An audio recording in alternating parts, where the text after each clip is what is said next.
Right, this is Good Morning Nigeria on the network service of the NTA. Before we begin our second conversation, second part if you may, on the passage of the 2024 Appropriation Bill, let's take these excerpts from our first conversation as compiled by Abdul Salam Jibril.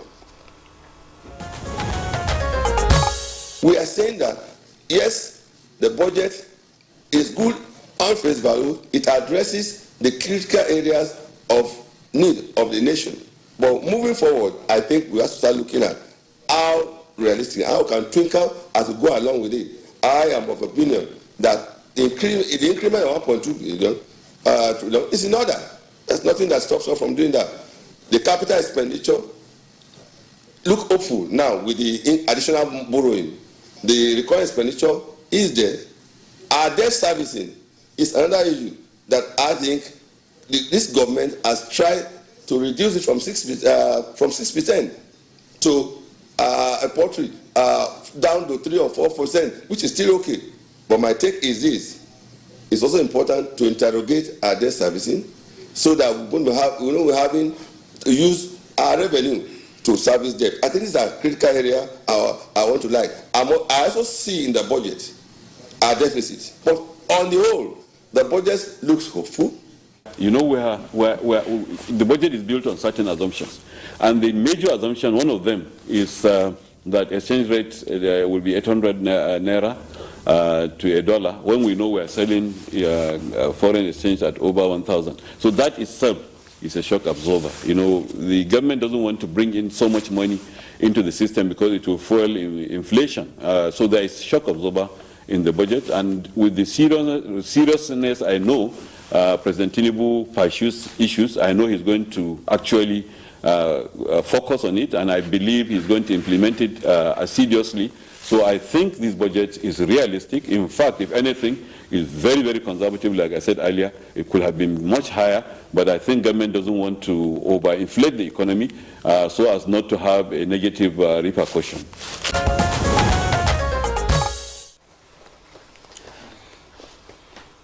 All right, thank you, Abdul Salam Jibril, for that package. And as Victor said earlier on, we started this conversation yesterday on the passage of the 2024 Appropriations Act, and of course, most specifically, the topping of that budget, bringing it up to 28 point, some fractions trillion naira. Okay, let's welcome our guests for today's discussion. Niyi Kinshijo is, of course, a familiar face. He's an investment and financial analyst and a good friend of the house. In fact, I should say NTA, Good Morning Nigeria analyst. Yeah. Thank you for joining us. It's a pleasure. Happy New Year to you. Happy New Year to yes, you. we are owning you. Of course. Listen, you go nowhere. I consider that. All right, thank you. Also here with us is Yushao Aliu, again.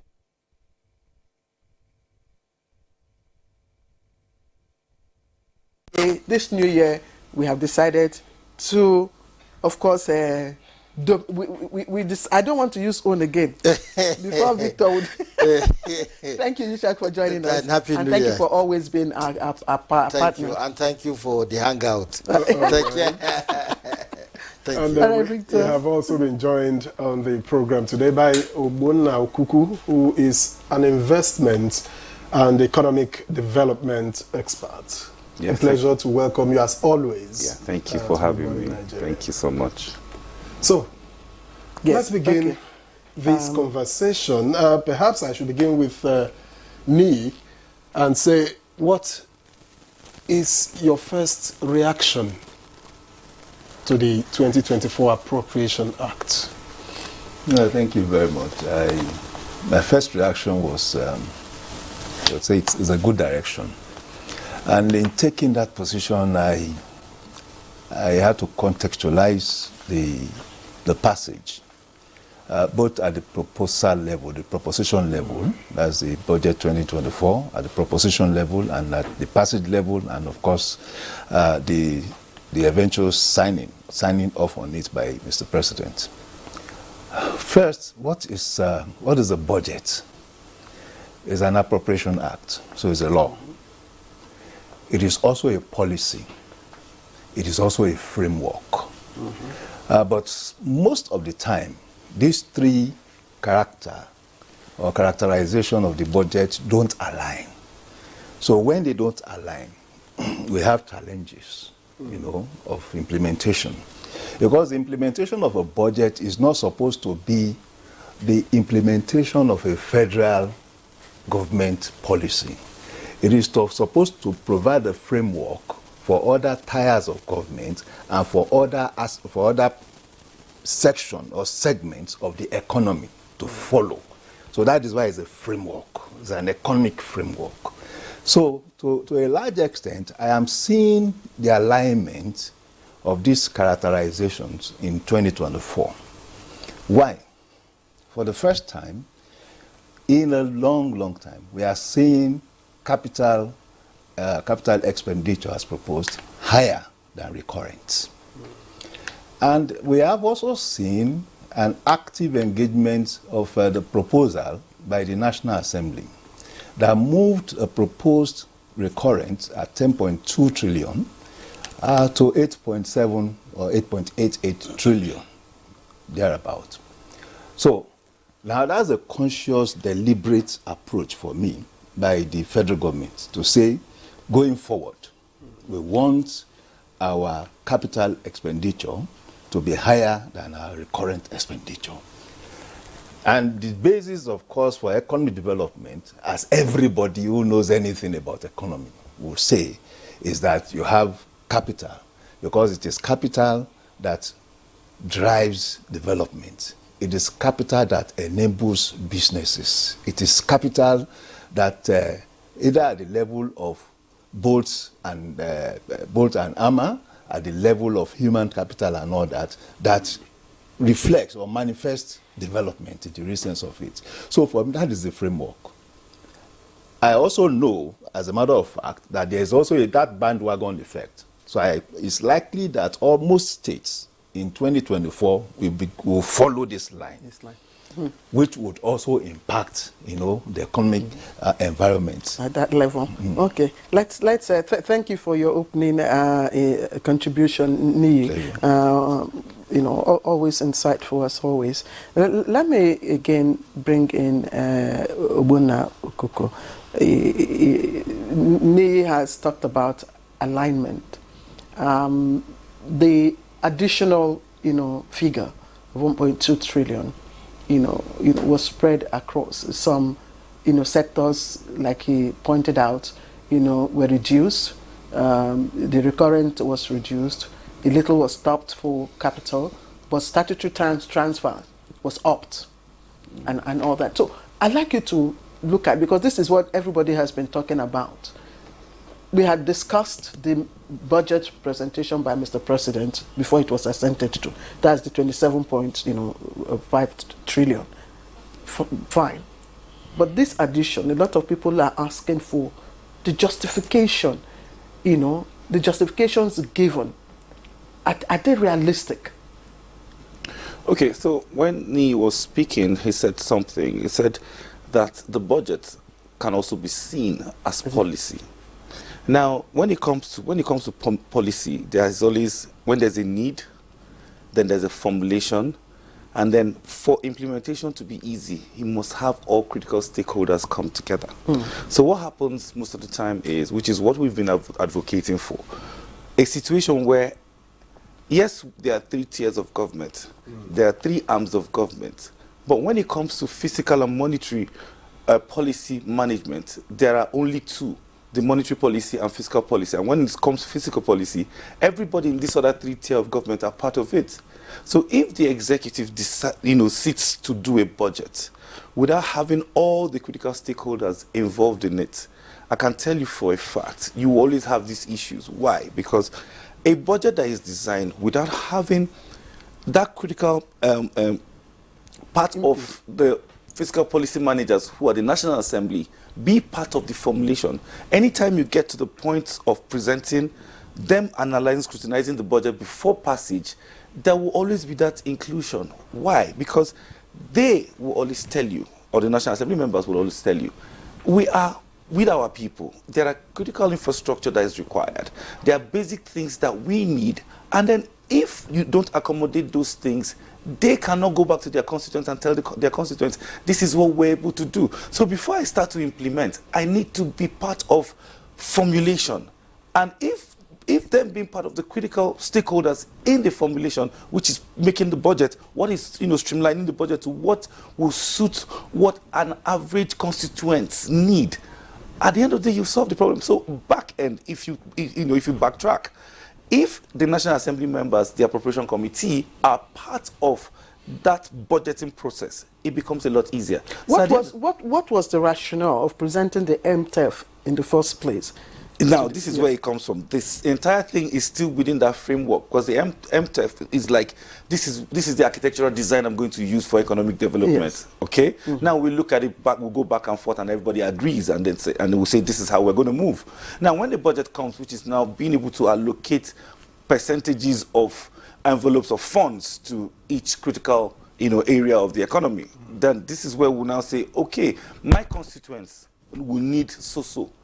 Because if you sit down, let's say Ministry of Water Resources sits down and then designs a budget for Lantan local government, and then the federal, the senator or the House of Rep member says, what you are trying to do in Lantan local government is not what we need in Lantan, because I just spoke to the chief in Lantan who says he wants so. So that is where they now begin to move those projects from A to B, because they are the ones who interface with the people more. Because the structure in Federal Ministry of Water Resources does not give that liberty, that interaction, that engagement with the constituents. So this is exactly what happens.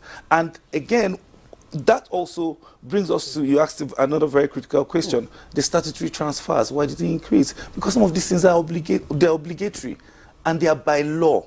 So if we notice that there are things that you need to move funds into because of obligation, by law, that's why they are lawmakers.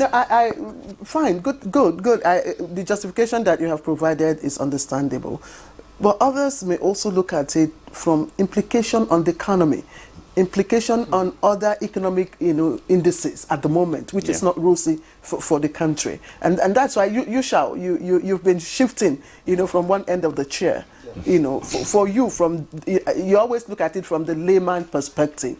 What does this mean for the economy? First of all, they say your name defines your character. The budget 2024 is a budget of renewed hope. And when we take macroeconomic components in the budget, and we also check the growth component of the budget, you see a shifting ground where, for instance, you are targeting prosperity when inflation is increasing. You are targeting GDP growth of 3.88% when there is high unemployment. So basically, the macroeconomic component in budget 2024 speaks volume in terms of provisions of different input to different economic structure. But what is not friendly always, that stop achieving prosperity, is you go back to elementary economics. You go back to production possibility frontier, where you now check, are you investing in security, that is military, or are you investing in butter, which is civilian good? So the component, the highest provisions is made in security. And once you targeted the highest accruals into security angle, there is still challenge to the economy for prosperity. The simple logic here is that if you are to make production, agriculture to increase, you need to provide security. The best assumption for the economy to perform better, to cater for prosperity, is you must assume that the entire environment is secured. But when you are giving so much to military, these are guns. These are monies that are going out of the economy. These are investment that is also taking lives of the same people within the same economy. So, in my own, of course, it's a challenging budget, but I quite agree that the president is aware that the people, that the citizens are suffering. And he has attempted severally to show a bold step taken in trying to bring certain economic reforms, which in his understanding will guide the economy better to have more funds. But these funds should not be used all the time for security reasons. There is supposed to be, based on NTA, there is supposed to be a time frame at which you take care of the security of the economic environment, then you begin to invest. If you take advanced economies, for instance, the United States economy today, their priority is on health provisions all the time. $6.9 trillion is being targeted for 2024. And if you look at the volume of that to the welfare of the individuals, that is to provide health. So in our own case, based on what we saw and based on the provisions, our own finance minister and coordinator of the economy has a great job to do, because the president has given a mandate where periodically they are going to check the updates of implementation. And this update of implementation is very necessary, because we don't want a situation we have December, January calendar, and the National Assembly have done one of the best approach in terms of clearing the budget for national attention.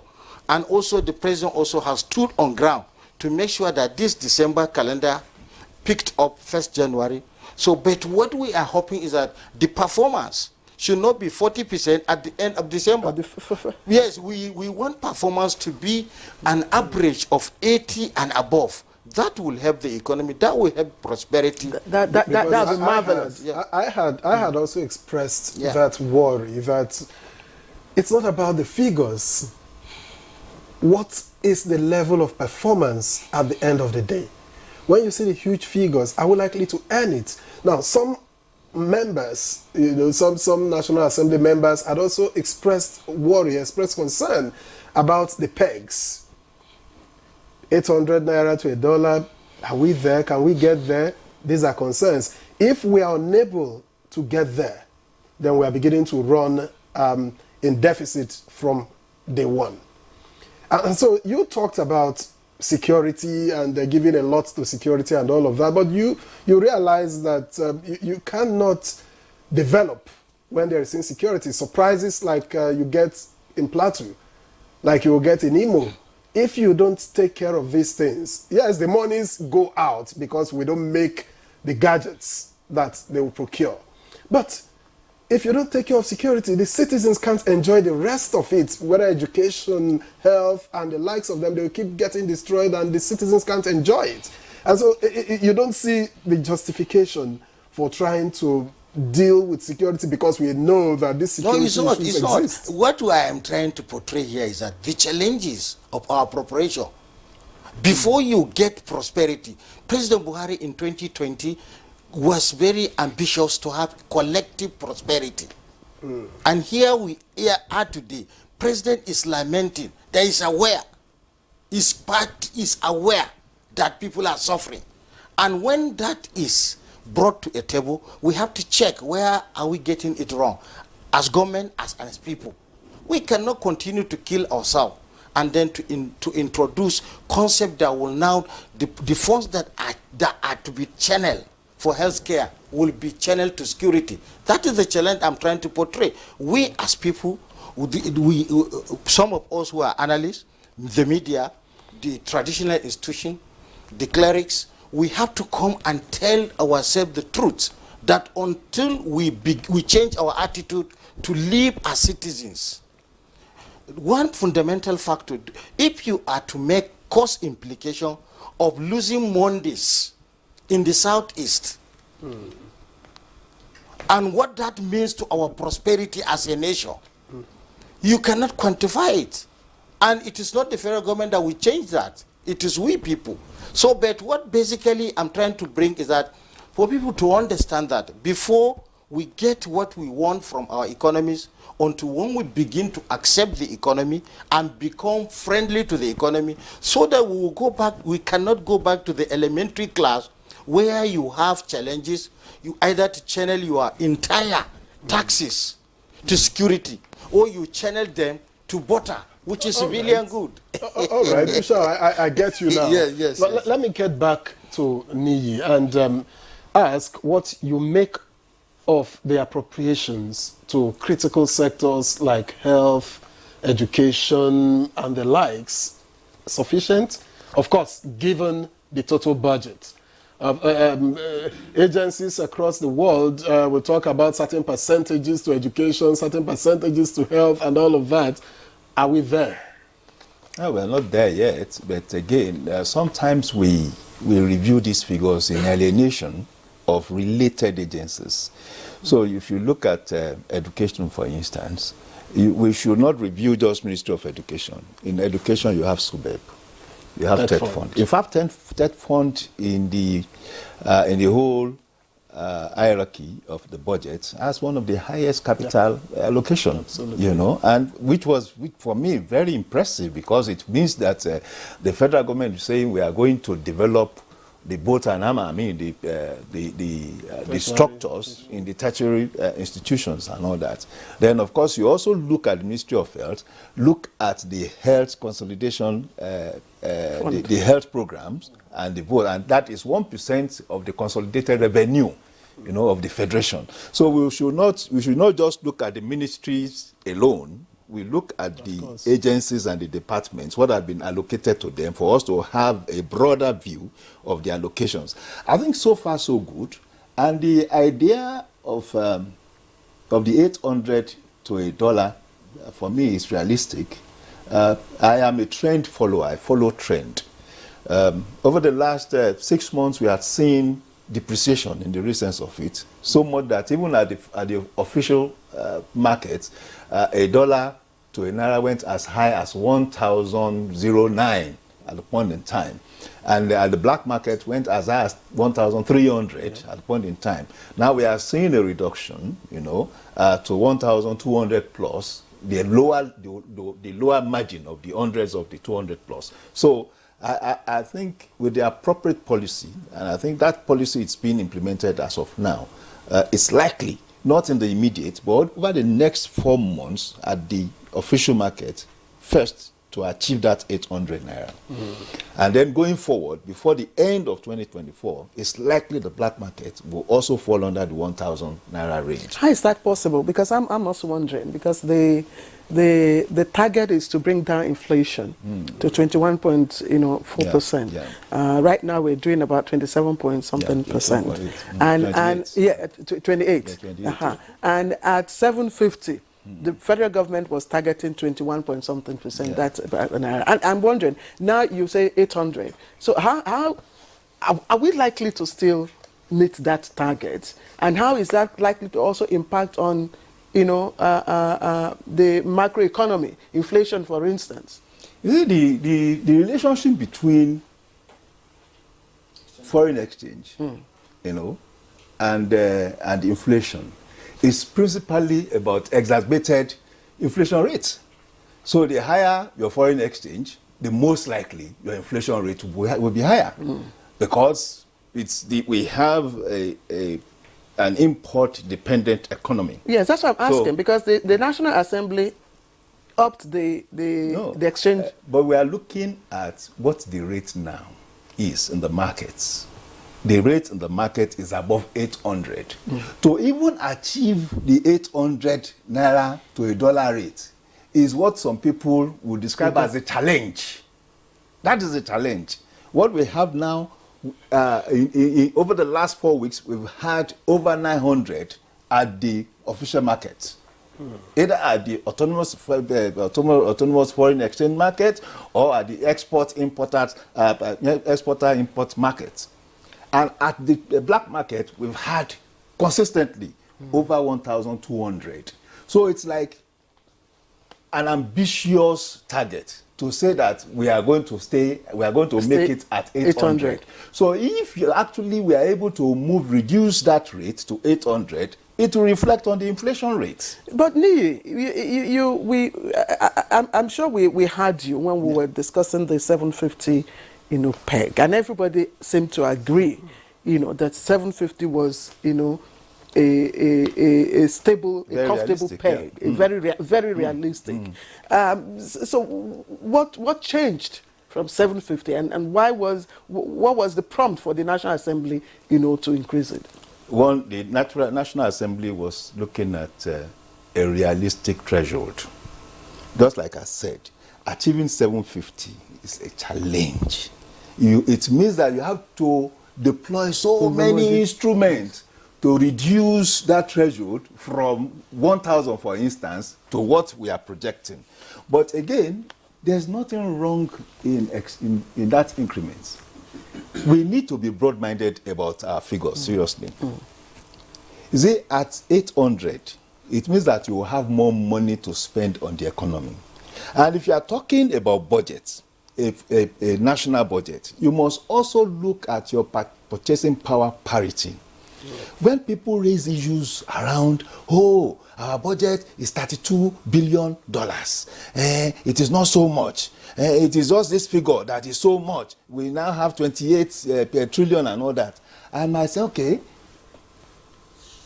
if you live 100,000 naira lifestyle in Nigeria, 100,000 naira lifestyle, which is not up to 1,000, it is not up to $100 now. In today's Nigeria, if you are living 100,000 naira lifestyle, it's not up to $100. You will need $633 in the US to live the same lifestyle in the US. So if you have, that is why pegging is not actually the right, approach. You open up your economy. Let your money come, because your money, you are living with that money within your environment, not in an American environment. So if you have the opportunity to have more access to your money, to your currency, and they can do more for you, why not? Because you are quoting figures in this economy. You are not quoting for the American economy. So if we have 800 naira more to spend, why don't we? Victor. But I was wondering, as you spoke, achieving 750 was already a challenge. Is achieving 800 not? It's even better now, because it means that you have a Brita, a 50 naira Brita, because you will need to get to 800 before you get to 750. What do you think? Because I think basically when he's driving at is the fact that we're also looking at, there's also inflow that will be exchanged to give you this naira that we're talking about. So let's say you sell your crude oil and then you bring in $100 million. So if you exchange that $100 million at that exchange rate at 750, it gives you 750 million. But if you exchange at 800, it gives you 800 million. So at the end of the day, you have more money to plug into different components of the economy. So I think that's where we are. But you're talking about selling crude oil, and which is of course where our hopes are hinged on. And at the moment, that's all we ever think about. Yes, and at the moment, the projection is 1.7. The target. Yeah. Yes, billion barrels per day. Yeah. Million barrels per day, but rather. And so far, we hear the good news, if I may call it, that the Port Harcourt, is up now, at least. Crude is now being, delivered to it, for refining purposes. Now, if that happens, will we be able to meet our 1.7, million barrels? Of course you will. You will definitely. So what you do is you task the IOCs to do more, because you have your OPEC, the OPEC expected exports window, and then you also have your domestic consumption demands. So any which way, which does not affect it, and each of the windows. So what you do is you have a conversation with your IOCs, which you are partners with them. NNPC, they are partnering with NNPC. So you deliver to your domestic consumption propeller, and then you can still handle your exports. So what you need is just proper security and adequate investment in that entire ecosystem, so that they pump out more.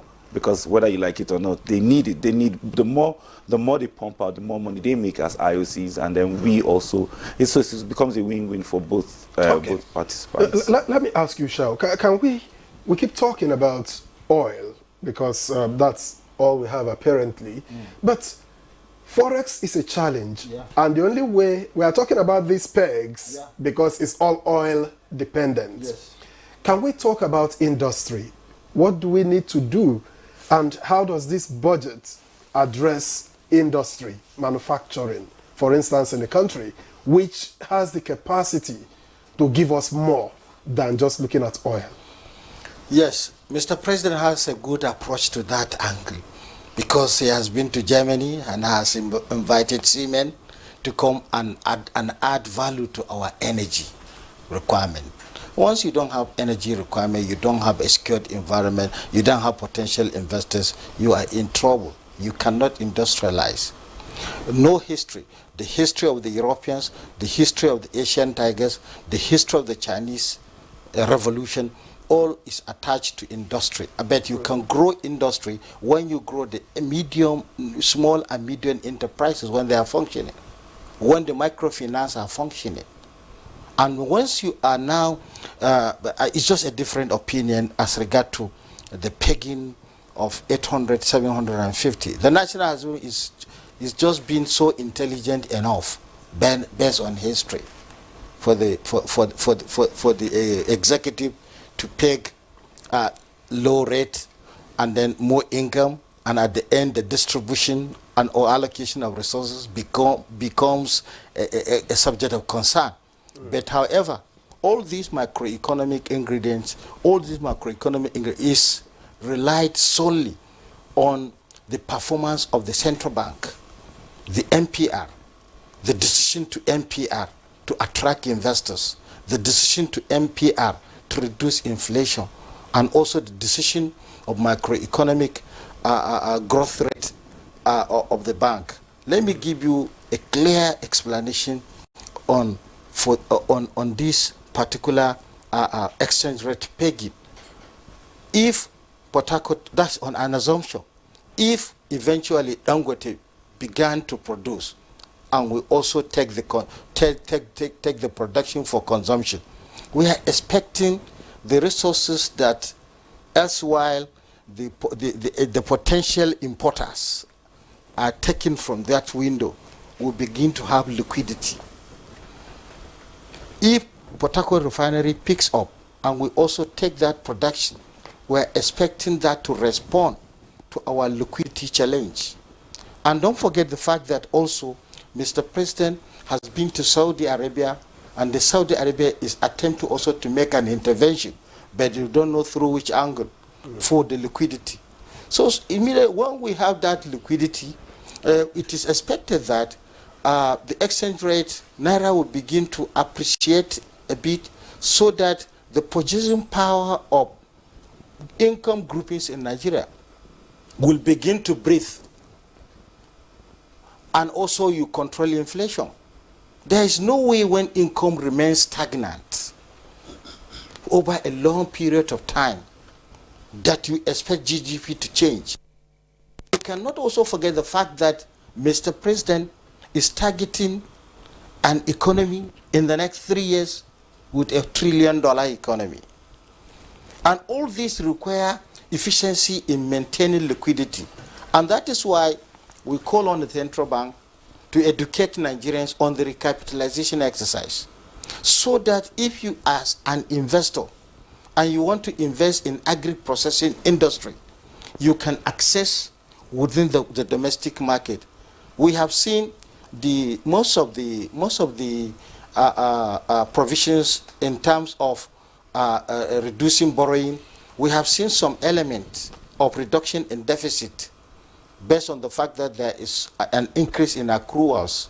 But that accruals has to do with performance of the economy, notwithstanding the taxes you pay, the pay as you earn. And I'm happy that Mr. President recently, yesterday, broadcast highlighted that possibly he is intending to give a living wage for the first time in the history of Nigeria. But how can that work?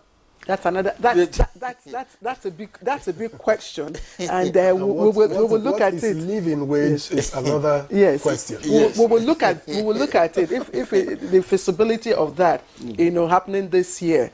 But let me bring in Niyi again, and I'm just wondering. I'm still staying on our oil production, and I'm wondering how this budget is likely to impact on availability and cost, of, petroleum products and in the country.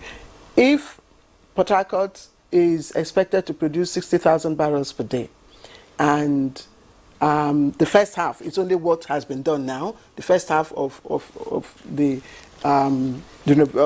rehabilitation work is only done. I don't know what Dangote is doing. Is that enough for us to, to impact on supply and cost? That's one. And two, are we likely, because I presume the 1.2 trillion funded partly from proceeds from these, I don't know. No? Mm-hmm. So where is the trillion going to come from? The 1.2 trillion is principally based on the projection, and I want us to frame that the term peg. We are no longer in the peg economy. As long as we're talking of foreign exchange, it's no longer pegged. And that's why I said it's a process. It has to be about deployment of monetary policies and all that to get to that.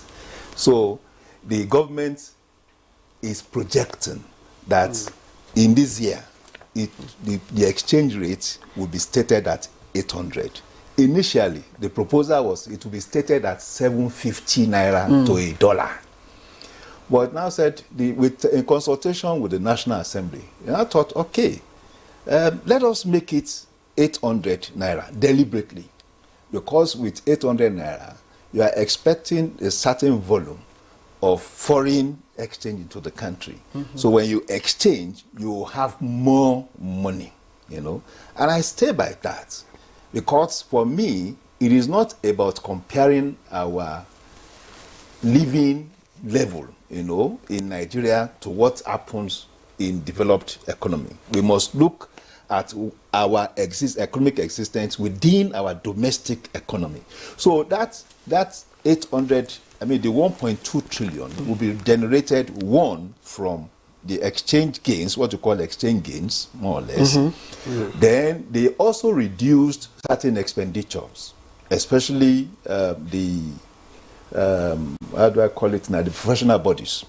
More than 200 billion naira is being saved from taking out normal allocations that go to professional bodies. For instance, Council of Engineering Registration of Nigeria, CORE. I wouldn't imagine why would federal government be giving the Council of Engineering Registration Council, allocation every year, when indeed engineers have to pay for licenses, have to pay for practicing license, have to pay for examinations and all that every year. Nursing and Midwifery Council of Nigeria, allocation every year. The Advertising Practitioner Council of Nigeria, allocation every year. These are waste in the real sense of it.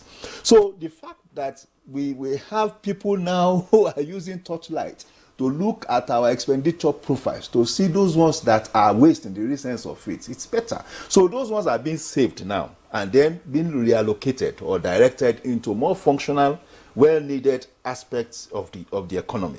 So the 1.2 trillion is also in addition to, they are adding it to our most needed capital expenditure. And we keep talking about that. That is what drives the economy. Power, road, and even the soft social capital, education. So, I asked the question about meeting, So our local consumption yes. because of the issue of, foreign exchange that is being expected. Because if we are not able to control or to meet our local crude, consumption, then we'll continue to import crude. And if we continue to import crude, it impacts on the foreign exchange. We don't import crude. Sorry. We import finished refined products. Yes. We import Sorry. one. We import PMS. PMS. That's what we import. Yes. Once we continue to import that, then it impacts on the available foreign exchange. To the extent that Yes. we use money, our foreign exchange generated currency, to import this finished good, which does not sound logical for a jurisdiction that produces oil. It does not. But of course, we also know that over the last 10 to 12 years, we've had issues with real estate. We'd have issues with security, and to that extent, it impacted so much that the non-state actors that were taking crude oil, were taking more crude oil from our crude than the federal government that has the right, to export crude. So, we are seeing a new trend now. We have done as low as 900,000 plus, sometimes in 2023.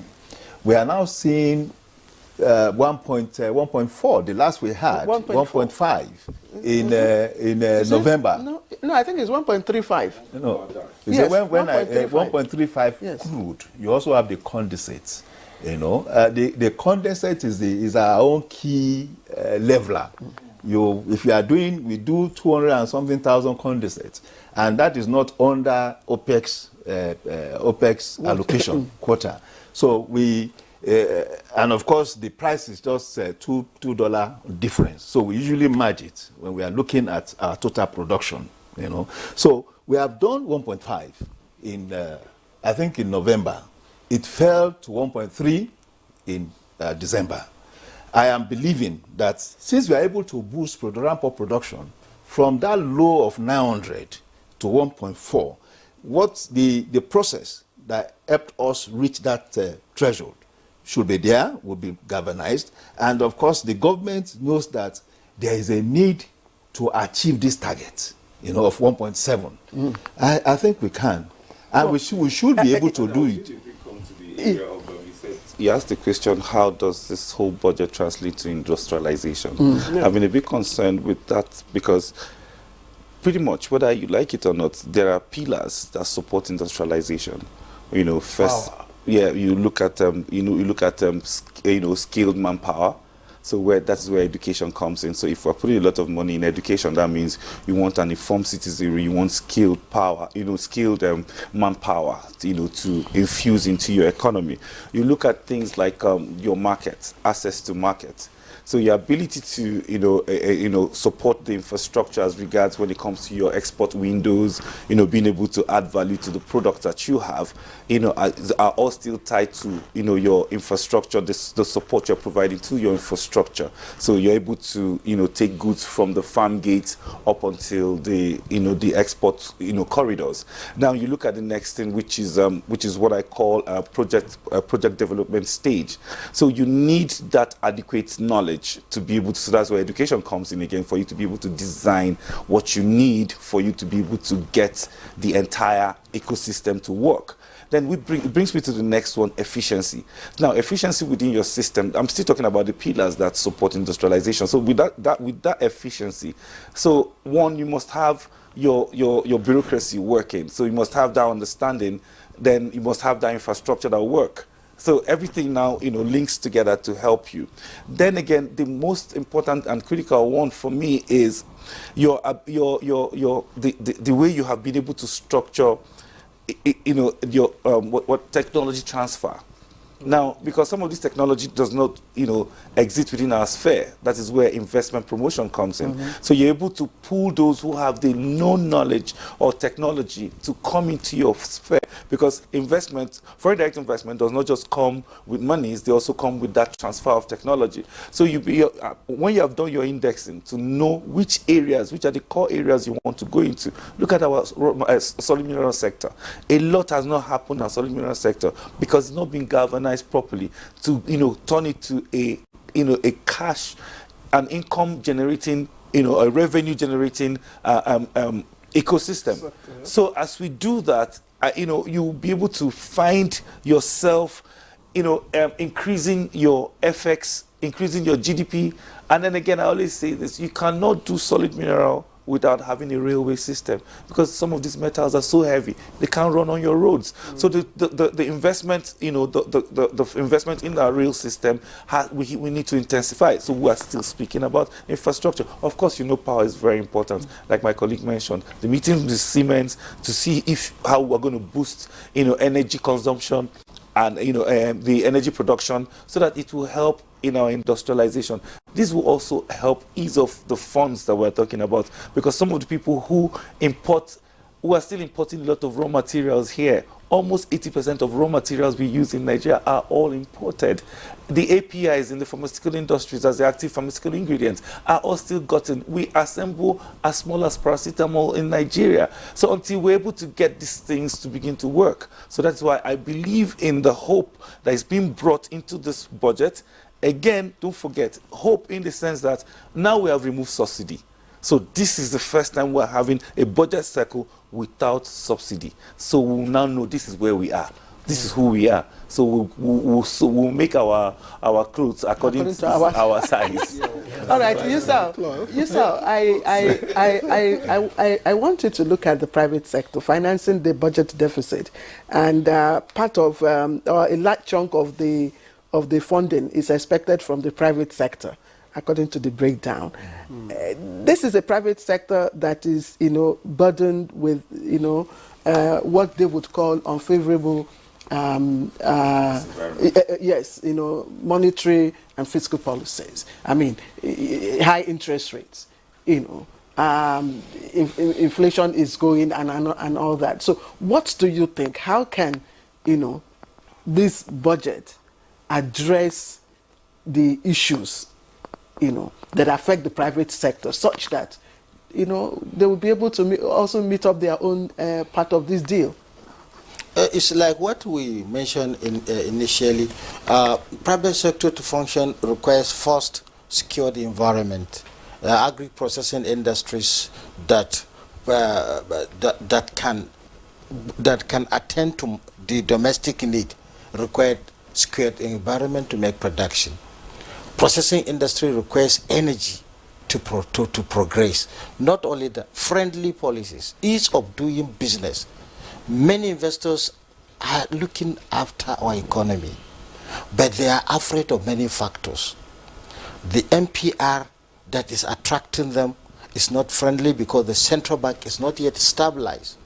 But like I pointed out earlier, we have hope when these banks are recapitalized. Inflation has changed, interest rate is continuing to increase, and people's income continue to be eroded. No matter what you do, no matter how large market you have, if you have poor income groups, you cannot sell. Those who are consuming 3 kg of a production of semovita in Nigeria now can only consume 1. That brought inefficiency, that brought consumer confidence being eroded, that brought low taxes to the government, and it's a cycle at which you cannot attain growth And that is why we continue to have very slow growth rate, because you have 2.52, you are targeting 3.88, and you are targeting 6% in the next 3 years. Then you need to check holistically your friendly business policies, the economic environment, and also the intervention you are making. Don't make us borrow to consume. We borrow to invest. And when borrowing, it is high time to reduce our deficit. And we have seen a sign in 2024 budget, because the borrowing is reduced with above 13%. So if we continue to sustain that and we come with friendly policy, I think that our private sector will continue to flourish and at the same time also to increase. Reminding the fact that we cannot achieve perfect industrialization when we don't check our strengths. That special economic zones, which has been brought by the former administration, supposed to be sustained. We need to have laboratories to access what type of private businesses are thriving in the southeast. All right, Shao, yeah. Thank you. Let's you also talked about the issue of security. Yeah. We'll look at how it affects the agricultural, non-oil sector. Yes, yeah. and what can be done in a short while. We'll just take a short break, and you're watching Good Morning Nigeria. Africa's beauty on the Gulf of Guinea, blessed with natural landmass and wildlife reserve. Nigeria, largest economy in Africa. Nigeria, famous accomplishments in entertainment and sports. Nigeria, resourced with globally respected human capital. Our uniqueness lies in our tenacity, our acumen a testament of our success. At NTA, we are all forever proud to be the showcase channel of this positive energy and the reflection of the good in our nation. The capacity to tell a nation's story will not have been possible without the support and patronage of the three arms of government. Ministries, departments, agencies, corporate bodies, advertisers, religious bodies, civil society groups, political parties, and of course, you, our esteemed viewers. Let's get set to make 2024 even greater. Together, Merry Christmas and a prosperous New Year. Of our fathers. My advice to these young people is please do not take us back to those harrowing days. You probably do not know what it is. Nigerian youths, let's build our nation together.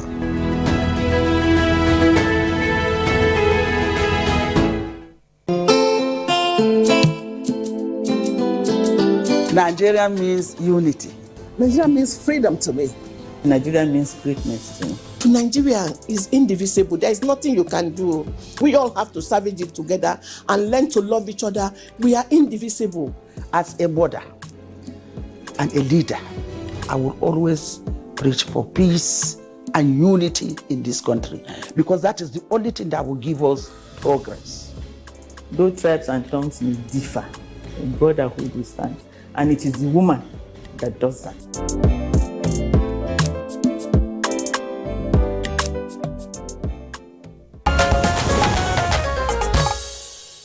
All right, welcome back. This is still Good Morning Nigeria on the network service of the NTA. And we've been talking about the 2024 budget, which has been signed into law by the president.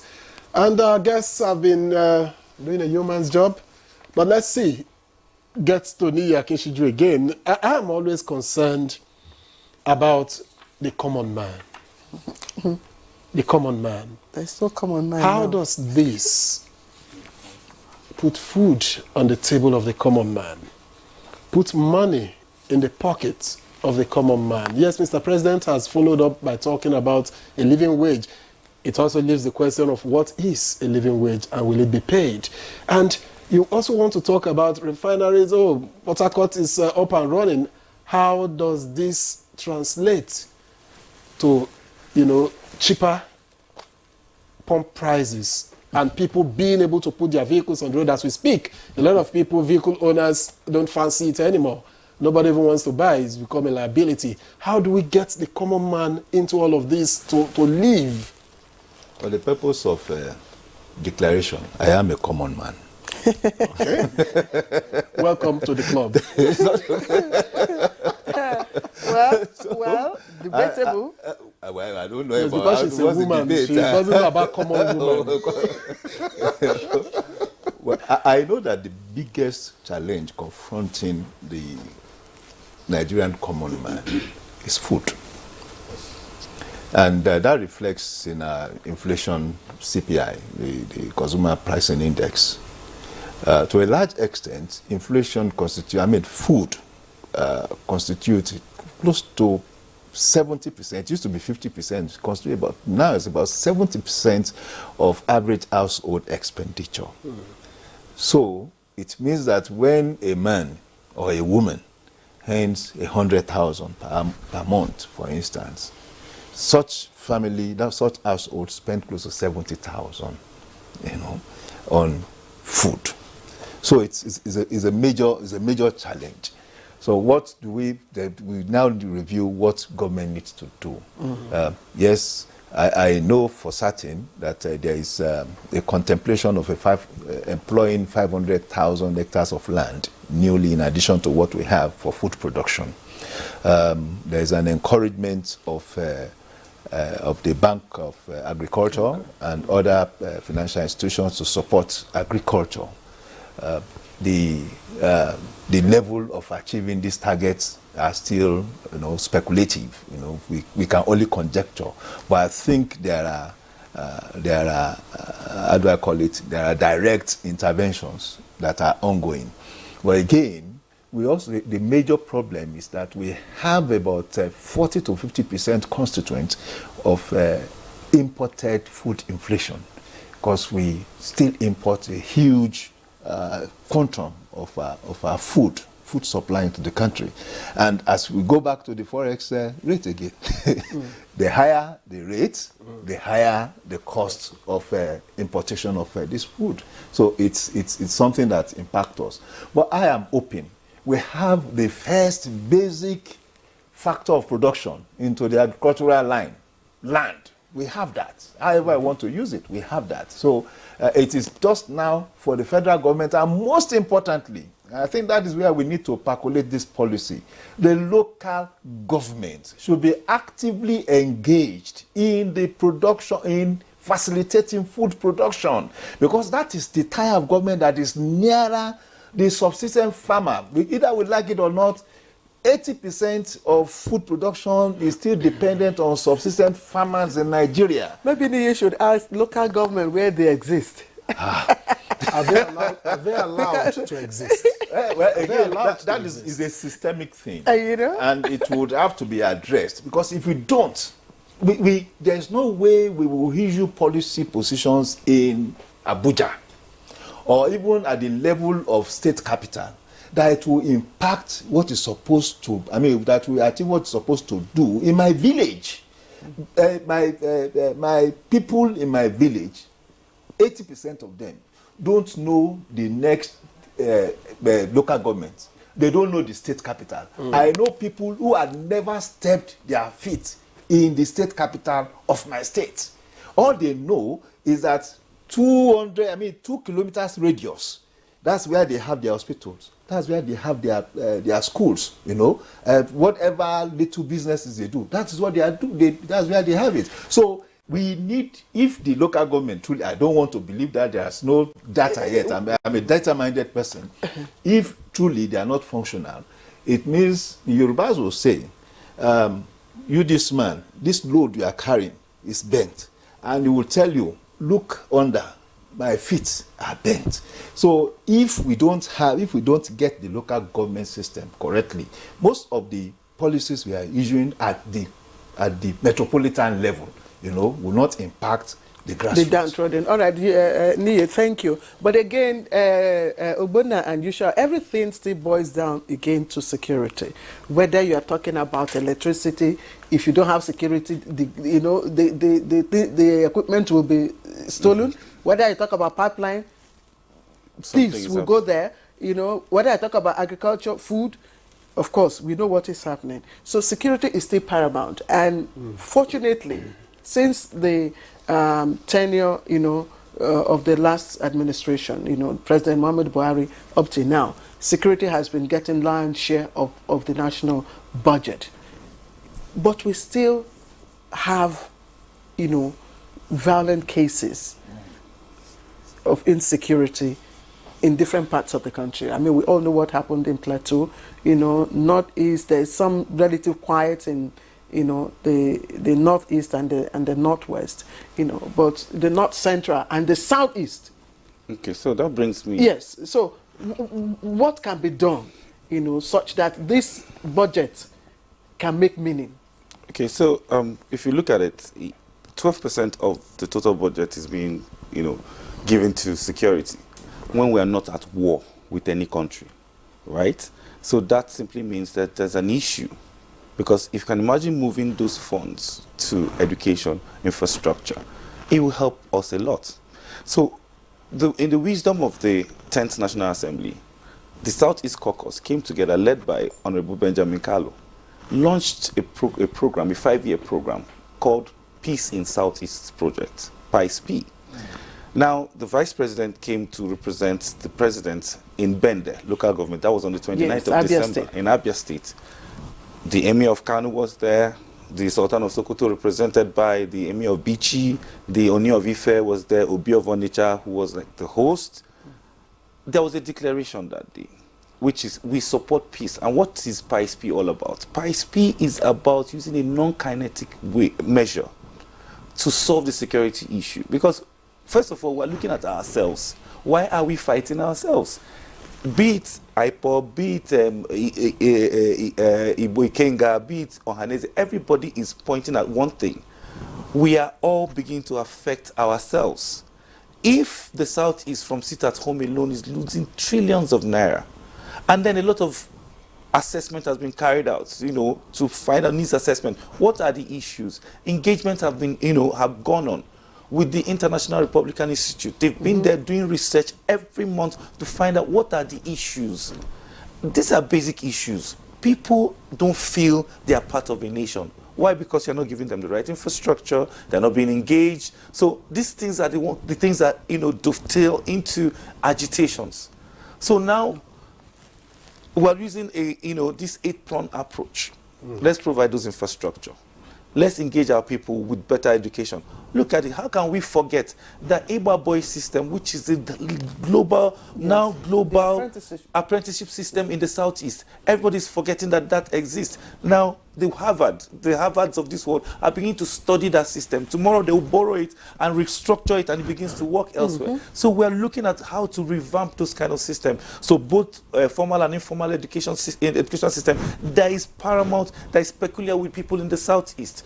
3, we're looking at the entertainment industry. We're looking at culture and tourism. So the list goes on and on. Like I said, there are 8 pillars we're using. So if we are able to work this out and then begin to engage, because some of the people who evangelize to this other, to radicalize them, tell them simple things that they can actually touch. For example, we're good. We're big in business in the Southeast. We're big in importation in the Southeast. And there's no single seaport around the South. Yes, but how can we escalate this to other regions? I know that the Nigeria Military Civil Relations, you know, department, it's engaging, you know, the at the various community levels. They've been going and, you know, having conversations on how to, you know, better military civil relations and all that.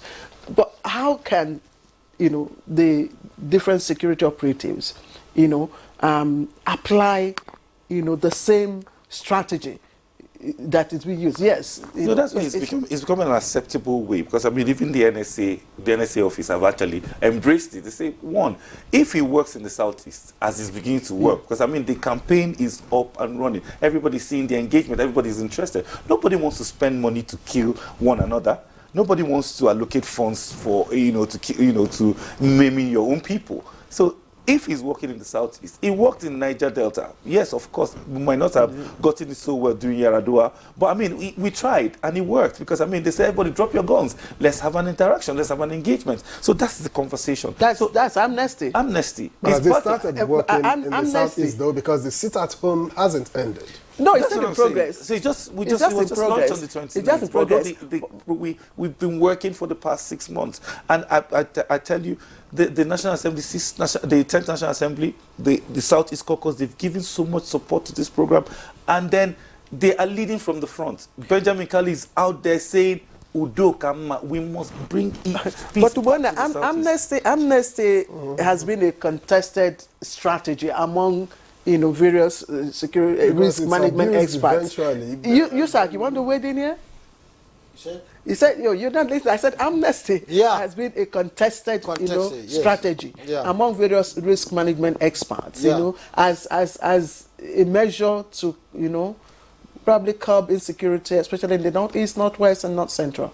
You see, peace has a cost, and then that cost, instead of using it to prolong agitation, to prolong disagreement, make an investment, engage. You see, you cannot allow people to be unemployed. You cannot allow people to be looking for what to eat and still expect. You see, amnesty, Yaradua context of amnesty came with a ministry. Okay. But is the ministry discharging the responsibilities to sustain the amnesty? Amnesty brought Niger Delta Commission. We all saw what transpired in the National Assembly with the commission. But however, we've also seen the Northeast Development Commission. Yes, and we have seen. No, it brought the office of the not NDC came before. NDC before that, exactly. Ministry of Niger Delta. Niger Delta. So, but what I'm trying to say is that yes, it can be an option, and it has been proposed, but it cannot work in all aspects because agitations are different. The Northwest context, amnesty is not even understood and cannot be accepted because the actors don't even know what they are looking for. Do you understand? We're all looking for how to address the insecurity such that the environment will be safe for both the private sectors and all the players that have a role to play in the implementation of this budget. That's why we're looking at this. But then I'm not sure that the absence of peace is why our budgets don't perform optimally. I don't think so. That's a different issue. Look at. Yes, but it's true. How we can get this budget to perform better than the one before it. It's also security. Exactly. If we are not producing the expected projected quantity of crude oil, which as a standalone constitute about 45% of projected income, it would lead to underperformance. Underperformance just simply means that we didn't earn enough money to implement the projected expenditure. That is one. Then two, I think the approach so far to managing insecurity is wrong. Yes, we need enough armament, which impressively the federal government is doing. Obuna talks about the deputy speaker leading a group of people. It's wrong. At the heart of community engagement are the communities. What we do in Nigeria is intervention. See, the communities have their own cultures, have their own expectations. And for each community, there are different profiles of expectations and how to go about them. But we from Abuja or from the state capital, we just go there and tell them our agenda. We don't ask them for their agenda. It should start from the agenda of the communities. It can be complex, it can be complicated, but there are ways to do these things, you know. It's a process of allowing the voice of the community to amplify the needs of the community in the first instance, before you even know how to address the challenges of the communities.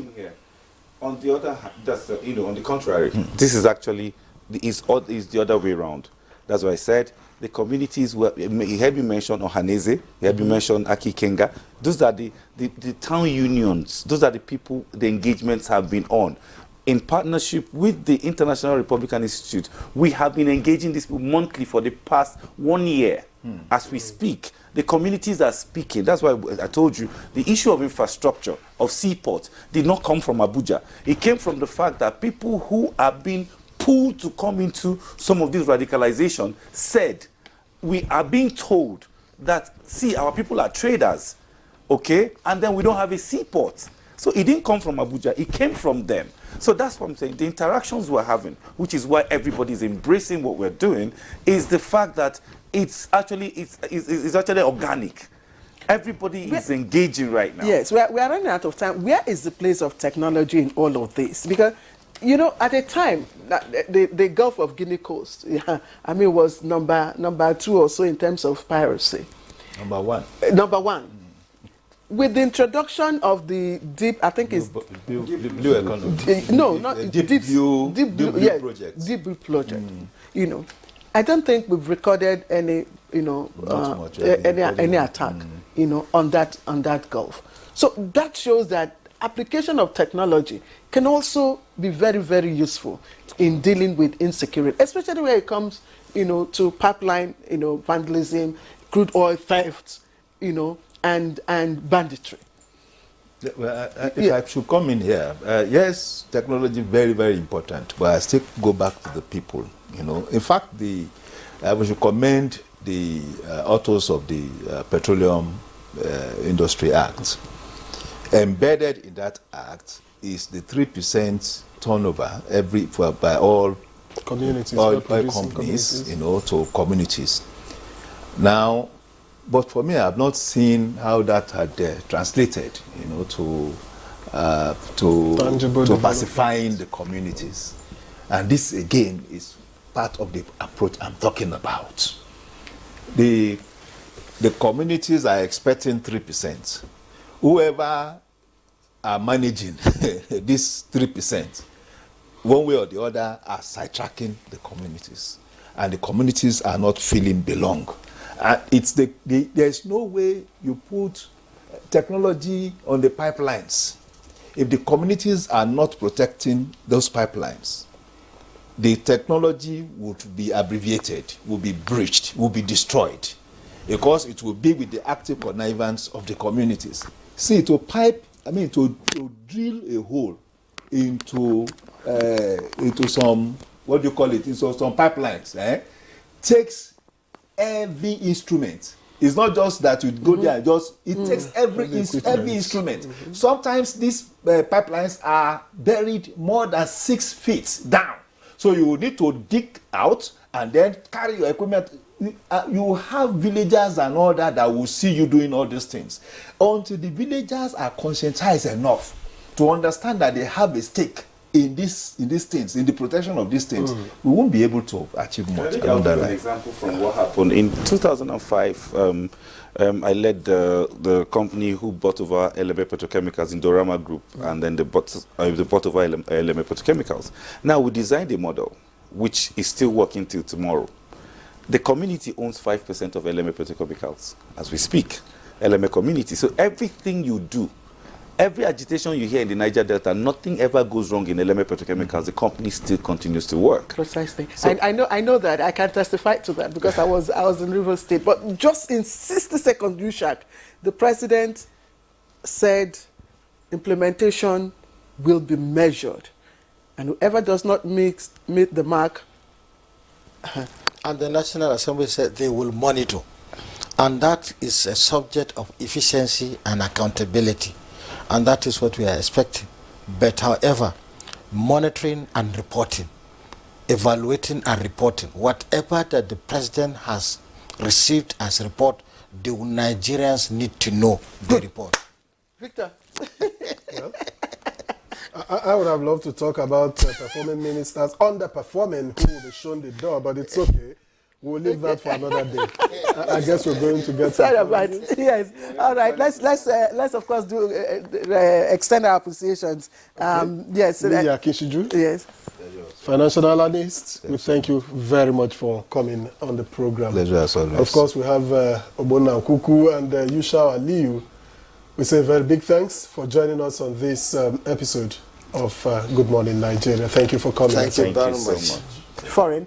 Okay, let's take a look at development on the foreign scene. And Japan is going through some very heartbreaking, time. It's of course earthquake hit central Japan yesterday.